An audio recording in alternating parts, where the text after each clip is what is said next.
have you seen artists make the jump from, or a song make the jump from an internet radio station to? So, are you ready for this story? I was working for Bruce Kaplan, who has had a very storied career as a promoter and manager, who was hired by Artie Kornfeld, who's the father of Woodstock. He's I was like, I know that name. Artie Kornfeld, Michael Lang, and the other two guys. Brian hired Artie. Artie hired Bruce. Bruce hired me. And they sent me the very first Tracy Chapman record. And they said, okay, well, we want to service this. The label is buried. They were on Arista at the time. Arista was putting all their money into Metallica because Metallica was out same time. All right. So he's like, well, we want to do something. We want to get some airplay. She's got a coffee house. We're trying to get a coffee house tour going for her, so we can get her around the country. We need just a little bit of airplay. I'm like, okay.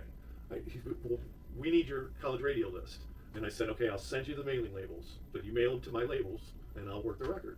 So I sent 250 mailing labels to all the college radio stations, each place. And Bruce actually had some in the West Coast that he did. Artie had some on the East Coast that he did. So mine was mostly the Midwest, but I had a few like in Jersey and California and Oregon and Washington. I covered the whole country for, about 20 years. Well, and more than that. But at the time, this was my fourth paid professional project. Okay? So they sent the record out, and I started making calls. And I was immediately, with some people, especially in the South, I was hit with this, wow, she looks like buckwheat. I'm like, oh, really? You're really going to make a racist joke like that about my artist? Oh, no, I didn't mean, because I'm dealing with college kids. No, I didn't mean that. I said, okay, well, I'll tell you what. Make up for it, pull that record out, you want to go straight to Fast Car. I think it was the second track. Maybe it wasn't the first track. I think it was the second track on the album. I said, you want to go immediately to Fast Car and play it, and then call me back, or just add it. And I did that. And I had a lot of them do the, buckwheat joke. But most of them said, oh, okay, yeah, I kind of heard something about her. And I said, listen, all you got to do, if you do anything else, do it for you. Play Fast Car. That's it. Just play it, and you decide whether or not you want to add it, or whether or not you want to put it on your chart.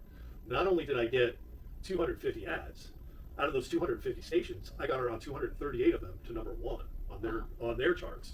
Number one on CMJ. She was top artist on CMJ for like 8 weeks. CMJ was the college media journal back in the day. So she went to number one. Mega smash. That's when they said, okay, well, we're going to put the money in and cross her over to commercial radio. And she already had such a foundation. She sold 1 million records at college radio. Like they were having to, rush the plant to, okay, stop pressing Metallica. We need more Tracy Chapman records because they were selling like hotcakes. Yeah. And then, she ended up selling 9 million records worldwide on that. So huge success. Yeah.